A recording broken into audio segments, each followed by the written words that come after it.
friends, welcome to Neethas Tasteland. നമുക്കിന്ന് നമ്മുടെ Onam recipe ആയിട്ട് കൂട്ടുകറി ഉണ്ടാക്കിയാലോ. കൂട്ടുകറി എന്ന് പറഞ്ഞിട്ടുണ്ടെങ്കിൽ ഇത് എറണാകുളം ജില്ലക്കാർക്ക് അധികം പരിചയമുണ്ടോ എന്ന് എനിക്കറിയില്ല.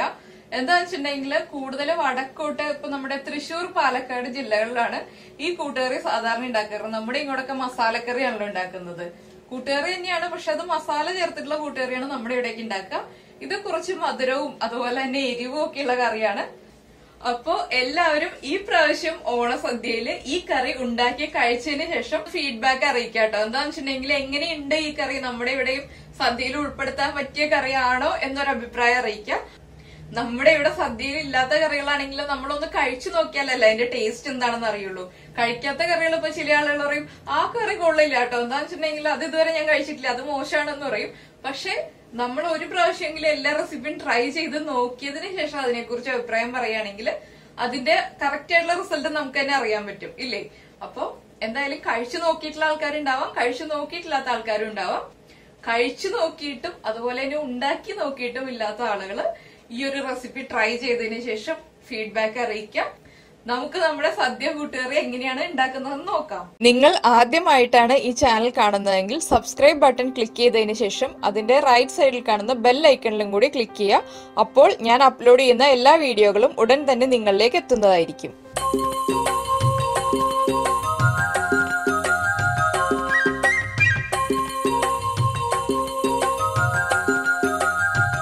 നമുക്ക് നമ്മുടെ കൂട്ടുകറിക്ക് ആവശ്യമായിട്ടുള്ള ഇൻഗ്രീഡിയൻസ് നോക്കാം. നമ്മളിപ്പോ കടലപ്പരിപ്പ് സോക്ക് ചെയ്തത് എടുത്തിട്ടുണ്ട്, അതുപോലെ തന്നെ ചേനയും കായും കട്ട് ചെയ്ത് വെള്ളത്തിലിട്ടിട്ടുണ്ട്, ശർക്കര, വറ്റൽമുളക്, കറിവേപ്പില, Kashmiri chilli powder, pepper powder, മഞ്ഞൾപ്പൊടി, ഉഴുന്ന്, നല്ല ജീരകം, കടുക്, പിന്നെ നമുക്ക് ആവശ്യമുള്ളത് തേങ്ങ ചിരവിയത്. തേങ്ങ ചിരവിയത് കുറച്ച് കൂടുതൽ വേണം കേട്ടോ ഈ റെസിപ്പിയിൽ, അങ്ങനെയാണെങ്കിൽ കൂട്ടുകറിക്ക് ടേസ്റ്റ് ഉണ്ടാവുള്ളൂ. ഇതിപ്പോ 1/2 കപ്പ് പരിപ്പ് അരമണിക്കൂർ വെള്ളത്തിൽ സോക്ക് ചെയ്തതാണ്. നന്നായിട്ട് വാഷ് ചെയ്തതിന് ശേഷം സോക്ക് ചെയ്തെടുക്കുക. അതുപോലെ തന്നെ 3.5 കപ്പ് തേങ്ങ ചിരവിയതാണ് എടുത്തത്. 240 ml കപ്പിന്റെ അളവാണ് ഞാൻ പറയുന്നത്. 3.5 കപ്പ്. നമ്മൾ ട്രഡീഷണൽ രീതിയിൽ കുക്ക് ചെയ്യുകയാണെന്നുണ്ടെങ്കിൽ കടലപ്പരിപ്പും ചേനയും പച്ചക്കയും ചേർത്തിട്ട് പാത്രത്തിൽ, പ്രഷർ കുക്കറിലല്ല, നമ്മളിപ്പോ ചീനച്ചട്ടിയിലാണ് കുക്ക് ചെയ്യണമെങ്കിൽ ചട്ടിയിൽ കുക്ക് ചെയ്യുക, അല്ലാന്നുണ്ടെങ്കിൽ നോൺ സ്റ്റിക് പാനിലാണെങ്കിൽ ആ രീതിയിൽ കുക്ക് ചെയ്യുക. ഇതിപ്പോ നമ്മൾ എടുത്തിരിക്കുന്ന കടലപ്പരിപ്പിനും വേവുണ്ട്, അതുപോലെ തന്നെ ചേനയ്ക്കും കുറച്ച് വേവുള്ള ചേനയാണ്.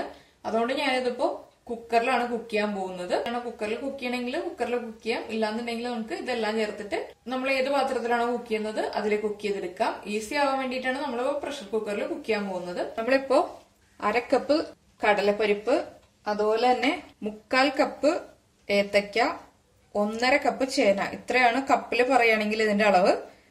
ഇത്രയും നമ്മൾ പ്രഷർ കുക്കറിലേക്ക് മാറ്റി ഇതിലേക്ക് നമ്മൾ 1/2 ടീസ്പൂൺ മഞ്ഞൾപ്പൊടി ചേർക്കുക. അതുപോലെ തന്നെ ഒരു 1/4 ടീസ്പൂൺ കാശ്മീരി ചില്ലി പൗഡർ ചേർക്കുക. കാശ്മീരി ചില്ലി പൗഡർ ആയതുകൊണ്ട് എരിവ് കുറവായിരിക്കും. പിന്നെ നമ്മുടെ മെയിൻ ആയിട്ടുള്ള എരിവ് എന്ന് പറഞ്ഞിട്ടുണ്ടെങ്കിൽ പെപ്പർ പൗഡറിന്റെ ആണ്, അതുകൊണ്ട് കാശ്മീരി ചില്ലി പൗഡർ കുറച്ച് ചേർത്താൽ മതി. കാശ്മീരി ചില്ലി പൗഡർ അല്ല, സാധാരണ മുളക് പൊടിയാണ് ചേർക്കുന്നതെങ്കിൽ 1/2 ടീസ്പൂൺ ചേർക്കുക. അതുപോലെ ഞാനിപ്പോ 1/4 ടീസ്പൂൺ പെപ്പർ പൗഡറും ചേർത്തിട്ടുണ്ട്. ഇതിലേക്ക് നമുക്ക് വെള്ളം ചേർക്കാം. ഇതെല്ലാം കുക്കായി വരാൻ ആവശ്യമായിട്ടുള്ള വെള്ളം. ഇനിയിപ്പോ നമുക്കിതൊന്ന് മിക്സ് ചെയ്യാം. ഇനി നമുക്ക് ഫ്ലെയിം ഓൺ ചെയ്തതിന് ശേഷം മീഡിയം ഫ്ലെയിമിൽ വെച്ചിട്ട് കുക്ക് ചെയ്തെടുക്കുക. കായ കട്ട് ചെയ്യുമ്പോൾ കായയുടെ തൊലി കംപ്ലീറ്റ് ആയിട്ട് കട്ട് ചെയ്ത് കളയണം കേട്ടോ. നമ്മളിപ്പോ മെഴുക്കുവരട്ടിയൊക്കെ ചെയ്യുന്ന പോലെയല്ല, ചിപ്സിനൊക്കെ നമ്മള് ഏത്തക്കയുടെ തൊലി പൊളിച്ചെടുക്കില്ല, അതുപോലെ പൊളിച്ചെടുക്കുക കേട്ടോ. എനിക്ക് ചേന ചൊറിയുന്നത് കൊണ്ടാണ് ഞാനിങ്ങനെ എടുത്ത് കാണിക്കാത്തത്. ഇപ്പൊ നമുക്ക് അടച്ചു വെക്കാം. നമ്മുടെ കുക്കറിൽ ചേനയും കായും ഒക്കെ കുക്കാവുന്ന സമയത്ത് നമുക്ക് അരപ്പ് റെഡിയാക്കാം. അപ്പൊ ഞാൻ 1 കപ്പ് തേങ്ങ എടുത്തിട്ടുണ്ട്. 1 കപ്പ് തേങ്ങ നമ്മൾ മിക്സിയുടെ ചെറിയ ജാറിലേക്ക് ചേർക്കുക. ചെറിയ ജാർ എടുക്കുന്നത് എന്താണെന്ന് വെച്ചിട്ടുണ്ടെങ്കിൽ നമുക്ക് കൂടുതൽ വെള്ളം ചേർത്ത് അരച്ചെടുക്കാൻ പാടില്ല, കുറച്ച് വെള്ളത്തിൽ അരച്ചെടുക്കണം ഈ അരപ്പ്. അതുകൊണ്ടാണ് ചെറിയ ജാർ എടുത്തത്. ഇതിലേക്ക് നമ്മൾ 1/2 ടീസ്പൂൺ നല്ല ജീരകം, ഇത് രണ്ടും ചേർത്ത് കുറച്ച് വെള്ളത്തിൽ അരച്ചെടുക്കുക. അതുപോലെ തന്നെ ഫൈൻ പേസ്റ്റ് ആയിട്ട് അരയേണ്ട, ചെറിയ തരികളോട് അരഞ്ഞാൽ മതി. നമ്മളിപ്പോ എരിശ്ശേരിക്ക് അരക്കില്ലേ ആ ഒരു രീതിയിൽ അരച്ചെടുക്കുക. ഞാനത് അരച്ചെടുത്തിട്ട് വരട്ടെ. ഇപ്പൊ ഇതാ നമ്മള് തേങ്ങയും ജീരകവും ചേർത്ത് അരച്ചെടുത്തിട്ടുണ്ട്. ഇതുണ്ടോ, വെള്ളം വളരെ കുറച്ച് വെള്ളം ചേർത്തിട്ടാണ് ഞാൻ അരച്ചെടുത്തത്. അപ്പൊ അവസാനം പറയാട്ടോ എത്ര വെള്ളം ചേർത്തു എന്നുള്ളത് ടോട്ടല് നമ്മൾ കൂട്ടുകറിക്ക് വേണ്ടിയിട്ട്. അപ്പൊ ഇത് നമുക്കൊരു സൈഡിലേക്ക് മാറ്റി വെക്കാം. ഇനിയിപ്പോ നമുക്ക് ബാക്കിയുള്ള കാര്യങ്ങൾ ചെയ്യാം. ഇപ്പൊ നമ്മുടെ കുക്കർ വിസിലൊക്കെ വന്നു, ഞാൻ ഫ്ലെയിം ഓഫ് ചെയ്ത് വെച്ചേക്കാണ്. ഇപ്പൊ നമുക്ക് ഈ സമയത്ത് ഒരു ഉരുളി ചൂടാക്കിയതിന് ശേഷം ഇത് കുറച്ച് കൂടുതൽ വെളിച്ചെണ്ണ ഒഴിക്കണം കേട്ടോ ഇതിലേക്ക്. നമ്മൾ ആകെ ഈ കറിയിൽ വെളിച്ചെണ്ണ ഇപ്പൊ മാത്രമേ യൂസ് ചെയ്യുന്നുള്ളൂ. ഇതിപ്പോ ഉരുളിയിൽ തന്നെ വേണമെന്നില്ല. ഇരുമ്പിന്റെ ചീനച്ചട്ടി ഉണ്ടെങ്കിൽ ഇരുമ്പിന്റെ ചീനച്ചട്ടിയിൽ ചെയ്യാം. നമുക്ക് തേങ്ങ ഫ്രൈ ചെയ്തെടുക്കാൻ വേണ്ടിയിട്ടാണ്. അപ്പൊ കുറച്ച് തിക്നെസ് ഉള്ള പാത്രമാണെങ്കിൽ നന്നായിരിക്കും. ഇല്ലാന്നുണ്ടെങ്കിൽ നോൺ സ്റ്റിക്കിന്റെ പാനിലും ചെയ്യാം.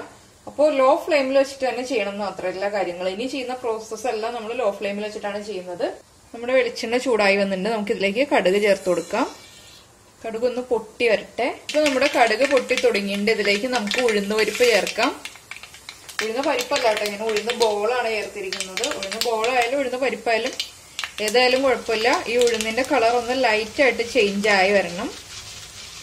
ഇതില് ഈ റെസിപ്പിയിൽ നമ്മൾ ഈ ഉഴുന്ന് ചേർക്കാന്നുള്ളതൊക്കെ മസ്റ്റ് ആണ് കേട്ടോ. ചില റെസിപ്പീസിൽ ചില കാര്യങ്ങൾ നമ്മൾ ഉപയോഗിച്ചേ പറ്റുള്ളൂ. ഇല്ലാന്നുണ്ടെങ്കിൽ ആ ഒരു റെസിപ്പി കറക്റ്റ് ആവില്ല. അപ്പോൾ ഇത് ഉഴുന്നിന്റെ കളർ ഒന്ന് ലൈറ്റ് ആയിട്ട് ചേഞ്ച് ആയി വരിക. ഒന്ന് ലൈറ്റ് ആയിട്ട് ആ ഗോൾഡൻ ഷെയ്ഡ് ഒന്ന് വന്ന് തുടങ്ങുക. അല്ലാതെ വല്ലാതെ അങ്ങ് കളർ ചേഞ്ച് ആയി പോകണ്ട. ഉഴുന്നിന്റെ കളർ ഒന്ന് ചേഞ്ച് ആയി തുടങ്ങുന്നുണ്ട്. ഇനിയിപ്പോ നമുക്കിതിലേക്ക് വറ്റൽമുളക് ചേർക്കാം. ഇതിന്റെ കൂടെ തന്നെ നമ്മൾ കറിവേപ്പിലയും ചേർക്കാണ്. ഇതിലേക്ക് ഇനി നമ്മൾ ചേർക്കുന്നത് നമ്മൾ ചിരവി വെച്ചിരിക്കുന്ന തേങ്ങ, 2.5 കപ്പ് തേങ്ങ ചിരവിയതാണ് ഇത്. 240 ml കപ്പിൽ 2.5 കപ്പ് തേങ്ങ. ഇത്രയും കൂടുതൽ ചേർത്താൽ മാത്രമേ നമ്മുടെ കൂട്ടുകറിക്ക് ടേസ്റ്റ് ഉണ്ടാവുള്ളൂ. അതുകൊണ്ടാണ് ഞാൻ ആദ്യമേ പറഞ്ഞത് തേങ്ങ കൂടുതൽ യൂസ് ചെയ്യണമെന്ന്. ഇതിപ്പോ തേങ്ങ ഫ്രൈ ആയി വരുമ്പോൾ വളരെ കുറച്ചുണ്ടാവുള്ളൂ. പിന്നെ ഇതിപ്പോ നമ്മൾ തീയലിനൊക്കെ ഫ്രൈ ചെയ്യുന്ന പോലെ എണ്ണയില്ലാതെ ഫ്രൈ ചെയ്യരുത്. വെളിച്ചെണ്ണയിൽ തന്നെ ഇത് ഫ്രൈ ചെയ്തെടുക്കുക. നമ്മൾ എരിശ്ശേരി, ചക്ക എരിശ്ശേരി, അതുപോലെ തന്നെ മത്തങ്ങയും പയറും എരിശ്ശേരിയൊക്കെ ഉണ്ടാക്കിയപ്പോൾ ചെയ്തില്ലേ, അതുപോലെ തന്നെയാണ്. പിന്നെ ചെറിയ ചെറിയ വ്യത്യാസങ്ങൾ. നമ്മൾ എരിശ്ശേരിയിൽ ഉഴുന്ന് ചേർക്കില്ല. അപ്പൊ കുറച്ച് വെളിച്ചെണ്ണ കുറവാണ്. ഞാൻ കുറച്ചുകൂടി വെളിച്ചെണ്ണ ചേർക്കട്ടെ. ഇതിന് നമ്മൾ ലോ ഫ്ലെയിമിൽ നമ്മുടെ എരിശ്ശേരിക്കൊക്കെ തേങ്ങ ഫ്രൈ ചെയ്തില്ലേ, അതുപോലെ അങ്ങ് ഫ്രൈ ചെയ്തെടുക്കുക. തേങ്ങ ഫ്രൈ ചെയ്തതിന് ശേഷമേ ഇനിയുള്ള ഇൻഗ്രീഡിയൻസ് ചേർക്കുള്ളൂ. ഇതിനിടയിൽ വേറെ ഇൻഗ്രീഡിയൻസ് ഒന്നും ചേർക്കില്ല. അപ്പൊ നമുക്കിതിങ്ങനെ പതുക്കെ ഇളക്കി ഫ്രൈ ചെയ്തെടുത്തോണ്ടിരിക്കാം. ഇപ്പൊ ഇതാ നമ്മുടെ തേങ്ങ ഫ്രൈ ആയി കഴിഞ്ഞു. ഫ്രൈ ആയി കഴിഞ്ഞു എന്ന് വെച്ചിട്ടുണ്ടെങ്കിൽ ഉരുളി ആയതുകൊണ്ട് വേഗം തന്നെ ഫ്രൈ ആയി കിട്ടി. അധികം ടൈം എടുത്തില്ല. ഇതിലിപ്പോ ഞാൻ ഈ ഒരു സ്റ്റേജ് ആകുമ്പോൾ ഫ്ലെയിം ഓഫ് ചെയ്യാൻ പോവാണ്. എന്താന്ന് വെച്ചിട്ടുണ്ടെങ്കിൽ ഇനി ഞാൻ ഈ ഉരുളിയിൽ തന്നെയാണ് ഈ തേങ്ങ വെക്കാൻ പോകുന്നത്. അപ്പൊ ഇതിന്റെ കളർ വീണ്ടും ചേഞ്ച് ആവും. അതുകൊണ്ട് തന്നെ ഫ്ലെയിം ഒന്ന് ഓഫ് ചെയ്യാണ്. ഉരുളിക്ക് നല്ല ചൂടുണ്ട്. ഈ ചൂടുള്ള തേങ്ങയിലേക്ക് തന്നെയാണ് ചേർക്കുന്നത് 1/4 ടീസ്പൂൺ പെപ്പർ പൗഡർ. ആദ്യം നമ്മൾ 1/4 ടീസ്പൂൺ നമ്മുടെ കായും ചേനയൊക്കെ കുക്ക് ചെയ്യുമ്പോൾ വെച്ചിരുന്നു. വീണ്ടും 1/4 ടീസ്പൂൺ ചേർത്തു. അപ്പൊ ടോട്ടൽ 1.5 ടീസ്പൂണാണ് നമ്മൾ പെപ്പർ പൗഡർ ആഡ് ചെയ്തിട്ടുള്ളത്. അതുപോലെ തന്നെ ഇപ്പോ സാധാരണ നമ്മുടെ കടലപ്പരിപ്പ് എന്ന് പറഞ്ഞിട്ടുണ്ടെങ്കിൽ ഒരു വിസിൽ വരുമ്പോൾ കുക്കാവുന്നതാണ്. ഇന്നിപ്പോ എനിക്ക് കിട്ടിയ കടലപ്പരിപ്പ് ആദ്യത്തെ വിസിൽ വന്നിട്ട് തുറന്നു നോക്കിയപ്പോൾ കുക്കായിട്ടില്ല. വീണ്ടും 3 വിസിൽ കഴിഞ്ഞപ്പോൾ ടോട്ടൽ 4 വിസിൽ വന്നപ്പോഴാണ് കടലപ്പരിപ്പ് കുക്കായിട്ടുള്ളത്. അപ്പൊ പ്രഷർ കംപ്ലീറ്റ് ആയിട്ട് പോയിട്ടില്ല. ഞാൻ ഫ്ലെയിം ഓഫ് ചെയ്ത് വെച്ചേക്കാണ്. അപ്പൊ അതിന്റെ പ്രഷർ പോകണം. ഇനിയിപ്പോ ഇതിൽ നിന്ന് ഞാൻ കുറച്ച് തേങ്ങ എടുത്ത് മാറ്റി വെക്കും.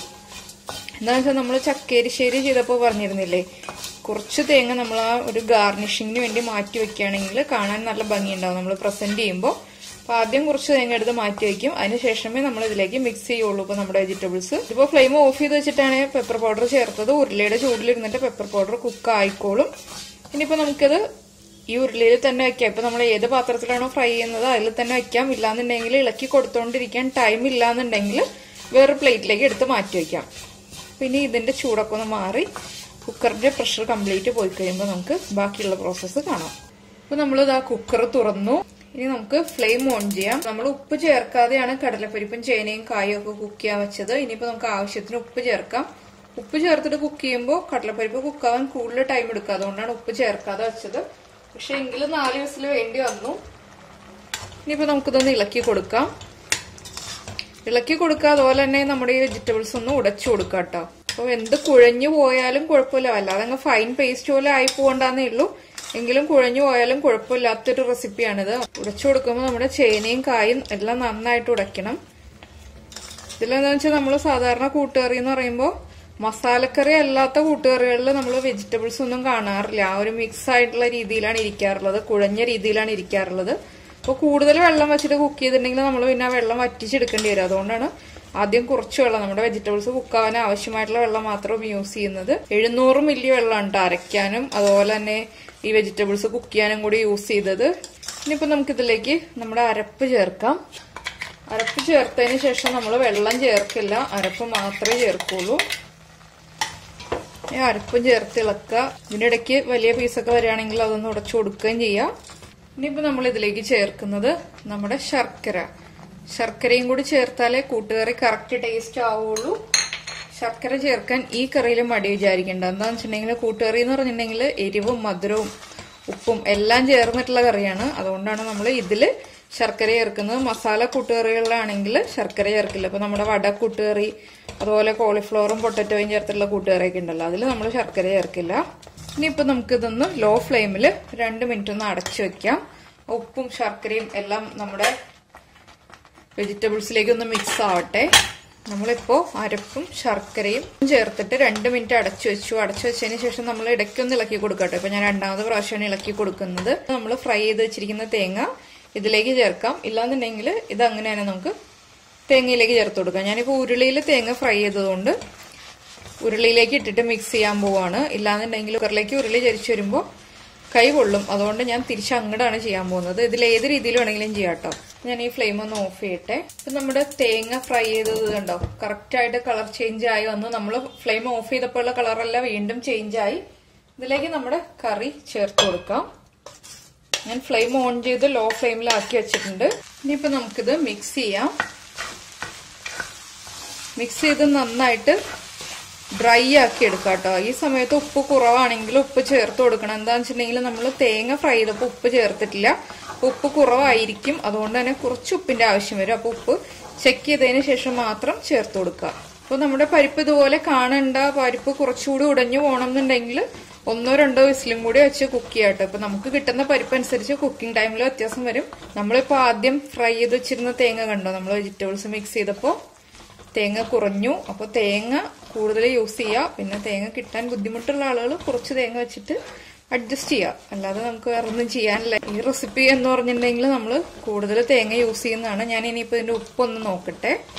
ഞാൻ കുറച്ച് ഉപ്പ് ചേർത്തിട്ടുണ്ട്. ഉപ്പ് കുറവായിരുന്നു. അതുപോലെ കൂട്ടുകറിക്ക് കൂടുതൽ എരിവ് ആവശ്യമുണ്ടെന്നുണ്ടെങ്കിൽ പെപ്പർ പൗഡർ കൂട്ടുക. അല്ലാതെ നമ്മള് കാശ്മീരി ചില്ലി പൗഡർ അല്ലെങ്കിൽ മുളക് പൊടിയുടെ അളവ് കൂട്ടരുത്. പെപ്പർ പൗഡർ ആണ് കൂട്ടേണ്ടത്. ഇതിപ്പോ പാകത്തിനുള്ള എരിവാണ്. അപ്പൊ ഇതുണ്ടോ, കൂട്ടുകറി കറക്റ്റ് ആയിട്ട് മിക്സ് ആയി കഴിഞ്ഞു. നമ്മളിങ്ങനെ ഇളക്കി എടുക്കുമ്പോൾ നന്നായിട്ട് ഉരുളിയിൽ നിന്ന് വിട്ട് വരാറാവുന്ന പാകം, വിട്ട് വരണം എന്നില്ല, വിട്ട് വരാറാവുന്ന ഒരു രീതിയിലാക്കി എടുക്കുക.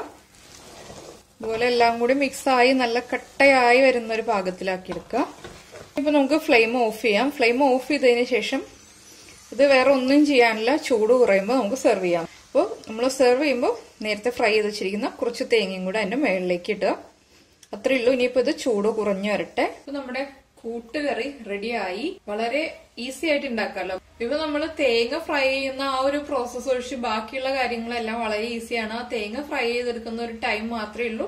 അത് നമ്മൾ കറക്റ്റ് ആയിട്ട് ആ ടൈം ഒന്ന് മാനേജ് ചെയ്ത് പോവുകയാണെന്നുണ്ടെങ്കിൽ ഏറ്റവും ഈസി ആയിട്ട് ഉണ്ടാക്കാൻ പറ്റിയ റെസിപ്പി തന്നെയാണ് കൂട്ടുകറി എന്ന് പറഞ്ഞിട്ടുണ്ടെങ്കിൽ. ഇതിപ്പോ ചെറിയ മധുരമുണ്ട്, അതുപോലെ തന്നെ ആവശ്യത്തിന് എരിവുണ്ട്, നല്ല ടേസ്റ്റി ആയിട്ടുള്ള റെസിപ്പിയാണ്. അപ്പൊ നമ്മൾ കൂട്ടുകറി കഴിക്കുമ്പോ ആ തേങ്ങ ഫ്രൈ ചെയ്തതും കൂടി മിക്സ് ചെയ്തിട്ട് കഴിക്കാം കേട്ടോ. അപ്പോഴേ കറക്റ്റ് ആയിട്ട് കൂട്ടുകറിയുടെ ടേസ്റ്റ് അറിയാൻ പറ്റുള്ളൂ. അപ്പൊ എല്ലാവരും ഓണത്തിന് നമ്മുടെ സദ്യയില് കൂട്ടുകറിയും കൂടി ഉണ്ടാക്കി കഴിച്ചതിന് ശേഷം കൂട്ടുകറിയെ കുറിച്ചുള്ള ഫീഡ്ബാക്ക് അറിയിക്കുക. അതുപോലെ തന്നെ ബാക്കിയുള്ള സദ്യ റെസിപ്പീസ് എല്ലാം കാണാം. പിന്നെ സദ്യ എല്ലാം കഴിച്ചതിന് ശേഷം കമന്റ്സ് ഒക്കെ കമന്റ് ബോക്സിൽ ഇടുക. എന്താണെന്ന് വെച്ചിട്ടുണ്ടെങ്കിൽ തിരക്കുള്ള സമയത്ത് കമന്റ് ചെയ്യാൻ പറ്റില്ലല്ലോ. അപ്പൊ സദ്യ കഴിച്ചു കഴിഞ്ഞ് ഫ്രീ ആവുമ്പോൾ കമന്റ് ചെയ്യുക. അതുപോലെ തന്നെ ലൈക്ക് ചെയ്യാനും ഷെയർ ചെയ്യാനും സബ്സ്ക്രൈബ് ചെയ്യാത്ത ആളുകൾ സബ്സ്ക്രൈബ് ചെയ്യാനും മറന്നു പോകാതിരുന്നാൽ വളരെ നന്നായിരുന്നു. നമുക്ക് നമ്മുടെ അടുത്ത റെസിപ്പിയുമായിട്ട് അടുത്ത ദിവസം കാണാം. Thank you. നമ്മുടെ ചാനലില് പ്ലേലിസ്റ്റ് എന്ന് പറഞ്ഞ ഓപ്ഷൻ സെലക്ട് ചെയ്തതിന് ശേഷം നമ്മൾ അതിൽ ഓണം സദ്യ റെസിപ്പീസ് എന്ന് പറഞ്ഞ പ്ലേലിസ്റ്റ് ക്രിയേറ്റ് ചെയ്തിട്ടുണ്ട്. അതിൽ നോക്കുകയാണെങ്കിൽ നമ്മൾ ഇതുവരെ ചെയ്തിട്ടുള്ള എല്ലാ സദ്യ റെസിപ്പീസിന്റെയും വീഡിയോ ഉണ്ട്. അപ്പോൾ അതിൽ നിന്ന് നമുക്ക് ഈസി ആയിട്ട് വീഡിയോസ് സെലക്ട് ചെയ്യാം. അതുപോലെ തന്നെ മറ്റുള്ള റെസിപ്പീസിനും പ്ലേലിസ്റ്റ് ക്രിയേറ്റ് ചെയ്തിട്ടുണ്ട്.